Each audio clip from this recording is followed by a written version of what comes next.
السلام علیکم ورحمۃ اللہ وبرکاتہ۔ رب اشرح لی صدری ویسر لی امری واحلل عقدۃ من لسانی یفقہوا قولی۔ اللہم فقہنا فی الدین، اللہم انی اسألک علما نافعا وعملا متقبلا ورزقا طیبا۔ سورۃ اللیل مکی صورت ہے یہ، اور اس صورت میں وہ تمام کام بتائے جائیں گے جس سے ہمیشہ کی فلاح حاصل ہوتی ہے، اور وہ کام بھی بتائے جائیں گے جس سے ہمیشہ کا نقصان۔ مختصر سی صورت ہے۔ واللیل اذا یغشی، قسم ہے رات کی جب وہ چھا جاتی ہے۔ مکی صورتوں کی پہچان یہ بھی ہے کہ وہ قسموں سے شروع ہوتی ہے۔ اگر آپ کو پہچاننا ہونا کہ یہ کون سی صورت ہے مکی کے متنی، تو جو قسم سے شروع ہوگی وہ مکی صورتیں ہیں۔ والنہار اذا تجلی، اور دن کی قسم جب وہ روشن ہو جائے۔ قسمیں اللہ تعالیٰ نے یہاں پر دو کھائی ہیں، ایک دن کی جو بہت بڑی چینج ہے، اس زمین میں جو رونما ہوتی ہے یہ بہت بڑا چینج، اور رات بھی بگ چینج ہے، تو ان کی عظمت بھی ہمیں پتہ چلتی ہے کہ کتنی بڑی چیزیں ہیں یہ کہ جن کی قسم اللہ تعالیٰ نے کھائی ہے۔ اور دوسرا ہمیں ان کی اہمیت بھی پتہ چلتی ہے۔ خود سوچنا چاہیے، غور و فکر کرنا چاہیے کہ جن چیزوں کی اللہ تعالیٰ نے قسمیں کھائی ہیں تو وہ کتنی بڑی چیز ہوگی۔ تو رات جب وہ چھا جاتی ہے، معمولی بات نہیں ہے یہ، اتنے بڑے ہورائزن کے اوپر بالکل اندھیرا کر دیا جائے۔ ہم نے اگر کسی چھوٹی سی جگہ پر روشنی کرنی ہوتی ہے تو کتنی بڑی بڑی ہم لائٹس لگاتے ہیں، کتنا اس کے پیچھے بجلی بھی خرچ ہوتی ہے، کتنا اہتمام ہوتا ہے، تب جا کر ایک اسٹیڈیم میں لائٹ ہوتی ہے، اور اندھیرا کرنا ہو تب بھی۔ اب ہمیں احساس نہیں ہوتا چونکہ ہم روزانہ یہ چیزیں دیکھتے ہیں کہ بس دن آ گیا اور رات آ گئی، تو ہم غور نہیں کرتے۔ تو دن اور رات بالکل یہ اپوزٹ چیزیں ہیں، بہت بڑا چینج ہے اس زمین پر۔ وما خلق الذکر والانثی، اور اس ذات کی جس نے پیدا کیا نر اور مادہ، یہ بھی بالکل اپوزٹ چیزیں ہیں۔ دونوں کے اپیرنس فزیکل میں بہت ڈفرینس ہے، مزاجوں میں بھی فرق ہے، ایک ہی ماں کے پیٹ سے پیدا ہوئے لیکن دونوں مختلف شخصیات ہیں۔ ان سعیکم لشتی، بے شک تمہاری کوششیں مختلف ہیں۔ یہ ہے وہ بات جس پر قسم کھائی گئی۔ تم سب الگ الگ کوششوں میں ہو، جیسے دن اور رات الگ الگ ہیں جیسے مرد اور عورت الگ الگ ہیں، اسی طرح تمہاری کوششیں بھی الگ الگ ہیں۔ کسی کی کوشش ہے نیکی کی طرف ہے، وہ اس طرف بھاگ رہا ہے، اس طرف دوڑ رہا ہے۔ کوئی رینگ رہا ہے، وہ بھی نیکی کی طرف ہی ہے، مگر آہستہ آہستہ۔ اسی طرح برائی میں بھی کوئی دوڑ لگا رہا ہے، کوئی بیچ بیچ میں چل رہا ہے، کوئی آرام آرام سے جا رہا ہے۔ سب کی کوششیں مختلف ہیں۔ اس لیے تو آپ صلی اللہ علیہ وآلہ وسلم نے فرمایا ہر انسان جب صبح کو اٹھتا ہے تو اپنے نفس کو تجارت پر لگا دیتا ہے، یعنی اپنے نفس کو ٹریڈ کرتا ہے، بیچتا ہے، خود کو بیچنے پر لگا دیتا ہے۔ کوئی اس تجارت میں کامیاب ہو جاتا ہے اور اپنے آپ کو آخرت کے عذاب سے آزاد کر لیتا ہے، اور کوئی ایسا ہے کہ اس کی محنت اور سعی اس کی ہلاکت کا سبب بن جاتی ہے۔ کیا مطلب ہوا اس کا؟ یعنی صبح جب انسان کرتا ہے تو کوئی نہ کوئی کسی نہ کسی کام میں لگ جاتا ہے، کوئی کسی کام میں لگ جاتا ہے، کوئی بھاگ رہا ہے اپنے کاروبار کی طرف، کوئی بھاگتا ہے اپنی جاب پر، کوئی سویا پڑا ہوا ہے، کوئی جو ہے وہ شاپنگ کے لیے چل پڑتا ہے، کوئی دین کے کام کے لیے جا رہا ہے، کوئی خدمت خلق کے لیے نکل رہا ہے۔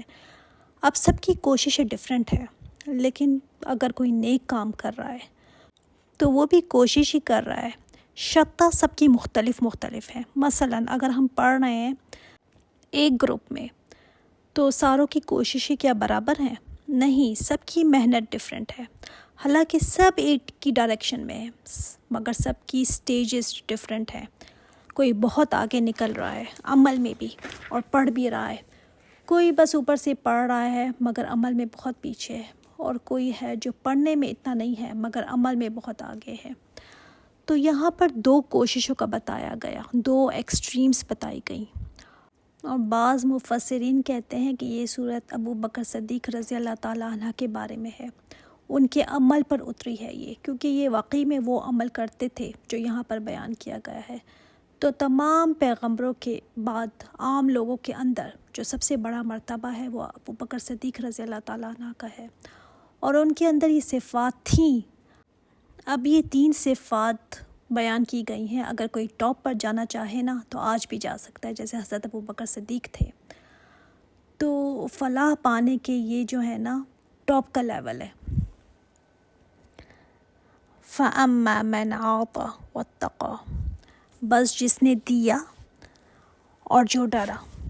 فَأَمَّا نا میں نے آپ کو پہلے بھی بتایا تھا کہ ایک کنٹینیوشن کے لیے ہوتا ہے. تو کہا جا رہا ہے کہ وہ انسان من عطا، جس نے دیا اور دیا، چاہے وقت دے، اپنا صلاحیت لگائے، مال لگائے، جو بھی اللہ تعالیٰ نے اس کو دیا ہوا ہے وہ اللہ کے راستے میں اسپینڈ کرے. دیکھیں اسپینڈ تو بہت زیادہ لوگ کرتے ہیں، بازاروں میں، ریسٹورنٹس میں کتنا زیادہ اسپینڈ کر کے آتے ہیں، شادی بیاہ وغیرہ پہ بہت زیادہ اسپینڈ ہوتا ہے. مگر یہاں وہ اسپینڈ نہیں ہے، یہاں پر اللہ کے راستے میں دینا. ہم نے بات کی تھی نا عقبہ کی، وہ چڑھائی جو بڑی مشکل ہے، کیونکہ انسان کا دل نہیں کرتا نا. اب ابو بکر صدیق جو ہیں ان کو دیکھتے ہیں، کہا جاتا ہے ان کے پاس 40,000 درہم تھے جب انہوں نے اسلام قبول کیا تھا، اور ہجرت جب کی تھی تب اتنی سی پوٹلی لے کر گئے تھے، گھر والوں کے لیے کچھ بھی پیچھے نہیں چھوڑا تھا. بہت چھوٹی سی پوٹلی لے کر گئے تھے کہ شاید آپ صلی اللہ علیہ وسلم کو راستے میں اس کی ضرورت پڑ جائے. من عطا، اور کیا کرتے تھے؟ غلاموں کو آزاد کرتے تھے. حضرت بلال کو کس نے آزاد کرایا تھا؟ اور بھی کتنے غلاموں کو انہوں نے آزاد کرایا. اور ان کے باپ نے ایک دفعہ کہا بھی تھا کہ یہ کیا تم کمزور غلاموں کو آزاد کراتے رہتے ہو، کسی طاقتور کو کرواؤ تاکہ کل کو تمہارا ساتھ بھی کھڑا ہو، تمہارا ساتھ دے، تمہارے کوئی کام آئے. تو کیا فرمایا تھا ابو بکر صدیق نے کہ میں تو یہ صرف اللہ کی رضا کے لیے کرتا ہوں. ہم تو دیکھیں اپنی اب میڈ ہیں، ان کے ساتھ کوئی اچھا کچھ دے دیں، ان کو کچھ تھوڑا سے زیادہ پیسے دے دیں، تو پھر ہمیں ہوتا ہے کہ اب میرے کام بھی اچھی طرح کرے نا، تھوڑا ایکسٹرا کر لے، چھٹی نہ کرے، میں نے بھی تو اس کو یہ دیا ہے. تو ہم نہ کہیں سے فائدہ نکال لیتے ہیں. لیکن وہ دیتے تھے بغیر کسی واپسی کی امید کیے ہوئے. واتقا، اور جو ڈرا اللہ سے. یہ تقوی کیا ہے؟ بچ کر چلنا. اس زندگی میں ہمیں تو بھول ہی جاتا ہے کہ بچنا ہے. جو منہ میں آتا ہم نے بول دیا، جیسے مرضی ہو کر لیا، بس فری ہمیں پاس ملا ہوا ہے. حلال بھی کھا لیا تو ٹھیک ہے، حرام بھی چلا گیا تو ٹھیک ہے، اب جدھر داؤ چل رہا ہے ویسے ہی کر لیا. پھر ہم کہتے ہیں ہم بہت متقی ہیں. یہ نہیں ہوتا تقوی. پھونک کر قدم رکھنا، بڑے احتیاط کے ساتھ چلنا کہ مجھ سے کوئی غلطی نہ ہو جائے، میرا اللہ تعالیٰ مجھ سے ناراض نہ ہو جائے. نیکیاں اس لیے کرنا کہ میرا اللہ مجھ سے خوش ہو جائے. یہ تقوی ہے بس. یہ نہیں کہ آج مجھے اگر جھوٹ بولنا پڑ رہا ہے تو کیا کروں، مجبوری تھی. تو تقوی کہاں گیا پھر؟ یا کوئی اور کام ایسا آ جائے کہ آج کر لیتی ہوں، کرنا پڑ رہا ہے اب کیا کروں، تو پھر تقوی کہاں گیا؟ ٹھیک ہے کہ انسان ایسا نہیں ہے کہ بالکل پرفیکٹ رہے گا، غلطی ہوگی، ہمیشہ پرفیکٹ نہیں ہوگا، مگر اندر سے نا الارم بجنے لگے تو سمجھ جائیں تقوی آ گیا. جب نیکی کا موقع آئے اور شوق پیدا ہو، آگے بڑھنے لگے تو سمجھے تقوی آ گیا. غلطی کرنے پر الارم بجنے لگے اندر سے تو سمجھ جائیں کہ تقوی آ گیا. پھر تو حضرت ابو بکر صدیق جو ہے نا وہ ہائٹ پر تھے تقوی کے. اور ایک دفعہ نا بہت دن سے بھوکے تھے، تو غلام کہیں سے نا کچھ کھانے کو لایا، تو ویسے پوچھ لیا کرتے تھے، مگر اتنی دنوں کی بھوک تھی نا تو نوالا اٹھا کر منہ میں رکھ دیا. تو غلام کو تو پتہ تھا کہ یہ ہمیشہ پوچھا کرتے ہیں، تو بولا آپ کو پتہ ہے یہ مجھے کہاں سے ملا ہے کھانا؟ وہ میں جہالت کے زمانے میں نا ایک دفعہ کچھ لوگوں میں نا گیا تو میں نے ان کو کچھ کہہ دیا کہ ایسا ہوگا. وہ کوئی کہانت وغیرہ نا، کوئی فارچون ٹیلر وغیرہ ہوتی ہے نا، تو کہ ایسا ہی ہوگا تمہارے ساتھ، تو جیسے نجومی وغیرہ بھی کہتے ہیں. تو میں نے ان کو ایک بات کہہ دی جو سچ ہو گئی. تو انہوں نے اس خوشی میں مجھے یہ کھانا دیا تھا. کس بات پر؟ کہانت پر. تو حضرت ابو بکر صدیق کا حال سن کر اللہ اکبر، ایسا تقوی اللہ تعالیٰ ہمیں بھی عطا فرمائے کہ جو نوالا ان کے اندر گیا نا، اب یہ نہیں کہ اب تو چلا گیا اندر، مجھے تو پتہ نہیں تھا، اب دوسرا نوالا نہیں کھاؤں گا، پہلا تو اب چلا گیا تو نہیں پتہ تھا، تو کوئی بات نہیں. اب وہ جو ہے نا وومٹ کرنے کی کوشش کر رہے تھے کہ کسی طرح مجھے وومٹ آ جائے، اور وومٹ آ نہیں رہی تھی کیونکہ پیٹ خالی تھا کتنے دنوں سے. تو تب زبردستی وومٹ کی، یہ حرام کھانے والا یہ لقمہ جو ہے میرے اندر نہ چلا جائے. اتنا تقوی تھا ان کے اندر. وصدق بالحسنى، اور تصدیق کی بھلائی کی۔ اب میں نے آپ کو بتایا تھا نا کہ اللہ تعالیٰ نے ان کا ذکر فرمایا ہے، ان کی صفات جو ہے نا وہ ہائٹ پر تھی، حضرت ابوبکر صدیق۔ تو صدق بالحسنی، تصدیق کی حسنہ کی، سب سے بڑی جو بھلائی کی بات ہے وہ کیا ہے؟ توحید، کلمہ طیبہ، یہ ہے سب سے بڑی توحید کی بات۔ اور حضرت ابوبکر صدیق نے نا کس کی تصدیق کی تھی؟ سب سے پہلے آپ صلی اللہ علیہ وسلم کی۔ فرمایا نا آپ صلی اللہ علیہ وسلم نے کہ میں نے جس کے سامنے بھی دین اسلام کو رکھا، سب نے ضرور کچھ نہ کچھ ہیزیٹیشن کی سوائے ابوبکر صدیق کے۔ انہوں نے تھوڑی دیر کے لیے بھی نہیں سوچا کہ اچھا پہلے میں دیکھ لوں، ذرا سوچ لوں، مجھے تھوڑا سا تو ٹائم دو پھر بتاؤں گا۔ نہیں، فوراً ایمان لے آئے تھے۔ حالانکہ ابوبکر صدیق ایج میں آپ صلی اللہ علیہ وسلم سے بڑے بھی تھے، اور مال میں بھی اور عزت میں بھی حضرت ابوبکر صدیق جو ہیں وہ آپ سے بہت بڑھ کر تھے۔ تاجر تھے، تجارت کرتے تھے کپڑوں کی، اور ان کے پاس جو عہدہ ایک تھا نا قریش میں کہ قتل وغیرہ کی جو دیت وغیرہ کے فیصلے کیا کرتے تھے، تو ڈیزگنیشن بھی تھی، مال بھی تھا، اور آپ صلی اللہ علیہ وسلم کے دوست بھی تھے۔ تو ویسے بھی جو ساتھ ہوتا ہے نا پیئر، تو اس کی ماننا سب سے زیادہ مشکل ہوتا ہے، کیونکہ اس کو وہ ہوتا ہے کہ یہ تو میرے جیسا ہے، میں اب اس کی مانوں گا۔ تو بہت بڑی صفت ہوتی ہے کہ اگر سچی بات، حق بات کوئی کہہ دے، چاہے بچہ ہی آپ کا کہہ رہا ہے اور صحیح بات کہہ رہا ہے، تو مان جائیں اس کو۔ اس میں یہ کہنا کہ میرے سر پر چڑھ جائے گا اور پھر مخالفت کرتے رہنا، مان کے نہیں دینا، حالانکہ پتہ ہوتا ہے دوسرا کی بات جو ہے نا وہ صحیح ہے، تو بس انا کا مسئلہ بنا کر اس کو بیٹھ جانا۔ فَسَنُيَسِّرُهُ لِلْيُسْرَىٰ، تو یقیناً ہم سہولت دیں گے اسے آسانی کے لیے۔ سبحان اللہ، جس میں یہ تین باتیں آ گئی نا، آتا، واتقا اور صدق بالحسنی۔ یہ آتا جو ہے نا گھاٹی جس پر چڑھنا انتہائی مشکل ہے، اور جو اس مشکل سے گزر گیا تو فَسَنُيَسِّرُهُ لِلْيُسْرَىٰ، اللہ تعالیٰ بھی عن قریب اس کے لیے اپنے آسانی کر دے گا۔ کس چیز کی آسانی؟ نیکی کی طرف۔ فَسَنُيَسِّرُهُ میں جو فَسَ آیا نا شروع میں، اس کا مطلب عن قریب، نُيَسِّرُهُ، ہم آسانی کر دیں گے اس کے لیے، لِلْيُسْرَىٰ، آسانی کی طرف۔ اور آسانی کس چیز کی؟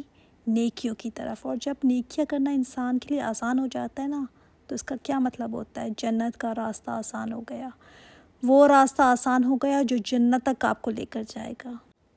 کیا ہم دیکھتے نہیں ہیں کہ اللہ تعالیٰ نے کسی چیز کو کسی کے لیے آسان کر دیا ہے اور کسی چیز کو کسی کے لیے؟ اب کسی کے لیے قرآن کو پڑھنا، سیکھنا، سمجھنا آسان کر دیا ہے، اسے مزہ آتا ہے اس میں، ٹائم کا اس کو پتہ نہیں چلتا، اور یہی چیز کسی کے لیے اللہ تعالیٰ نے مشکل کر دی ہے، اس سے بیٹھا نہیں جاتا۔ جیسے آپ صلی اللہ علیہ وسلم کے لیے نماز جو ہے وہ آنکھوں کی ٹھنڈک تھی نا، مگر ہم کیا کہتے ہیں؟ ہائے ہائے نماز پہ نماز، سردیوں میں تو بس اوپر تلے نماز، سارا دن نماز ہی میں گزر جاتا ہے۔ جیسے کسی نے کہا نا کہ دین تو آسان ہے، ایسے ہی بس مولویوں نے جو ہے اس کو مشکل بنایا ہوا ہے۔ تو بات تو ٹھیک ہے کہ دین تو آسان ہے، مسئلہ اندر کا ہے، رکاوٹ اندر ہے، جس سے نہ اس کو یہ مشکل نظر آتا ہے۔ تو اللہ تعالیٰ ہی ہے جو آسانی کسی کے لیے پیدا کر دے۔